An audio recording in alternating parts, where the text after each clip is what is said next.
Hey guys, so I hate that my first official YouTube video has to be on this, but a lot's been going on Twitter today, and what happened was a popular YouTuber I'm not super familiar with, but I know his name is JD from NY206. Apparently, he's a popular wrestling YouTuber, excuse me, and apparently a couple of months ago, maybe up to a year ago, he had wrote some comments about Alexa Bliss, and they did refer to some things sexually, which I'm not saying is right, but apparently that video has resurfaced like a lot of stuff does. And what happened was Alexa Bliss took to Twitter and she confronted him, which is fine. She has the right to do so, just like everybody else has the right to speak up. And Braun Strowman, Ryan Satin, Sonya Deville, and Charlotte. There might have been other wrestlers or on air personality that said things. I'm not sure if anybody else did. Those are just the names that I saw. This video isn't to throw shade at anybody. My problem is, and I'm gonna pull it up.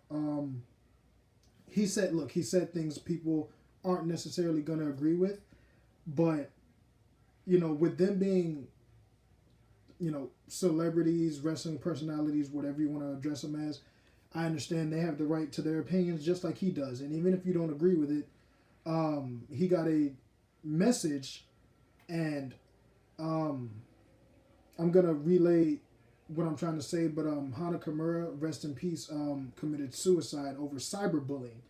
And I'm not saying that JD is going to commit suicide or anything, but when he's receiving messages like this, and I'm sorry the glare is there, but if you guys can read that, you'll see it. When you get messages like this is what we're trying to fight against.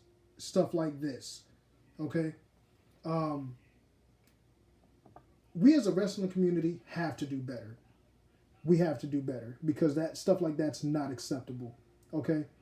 He might have said things that offended her, but that's just not right, okay? We don't fight back with telling somebody, I hope your family member commits suicide, especially when somebody just took their life for the same reason you guys are doing to him, for cyberbullying. And I know none of these wrestling, personalities are gonna ever see this, but if you guys, I tagged all of them on Twitter. If you guys see this, speak up. And I'm not saying to speak up on JD's behalf, but what I am saying is speak up against that kind of bullying. Okay? And like I said, I know the video quality is crap and whatever. I'm recording this off my iPad, but that's not the point. The point is we need to do better. The wrestling community needs to do better. We're all here to enjoy wrestling. We're all here to be a family. Okay? Somebody just took their life, and I can't stress that enough. We're going through hard times as it is already. Let's not make them harder. You know, if you don't agree with somebody, that's okay. You have the right to not agree with somebody. Just like the person who gave his podcast, JD has the right to his opinion. If you don't like it, that's fine. But we don't fight that way, okay? You just don't fight that way.